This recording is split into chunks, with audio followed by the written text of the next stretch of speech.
కుమారీ పూజతో ప్రారంభం చేస్తే, బాల పూజతో ప్రారంభం చేస్తే పరమ ప్రసన్నురాలవుతుంది అమ్మవారు. ఎంత సంతోషాన్ని పొందుతుందో.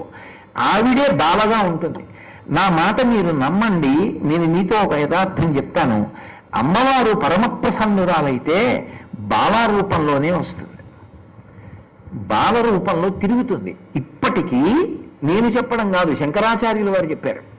భ్రమరాంబ దేవాలయంలో శ్రీశైలంలో బాలరూపంలో తిరుగుతుంది.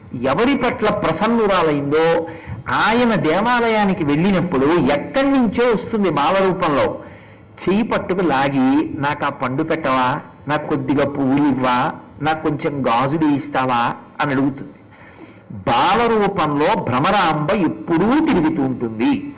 నేను చెప్పడం కాదు, శ్రీశైల దేవస్థానానికి చాలా కాలం ఆ శ్రీశైల ప్రభా పత్రికకి సంపాదకత్వం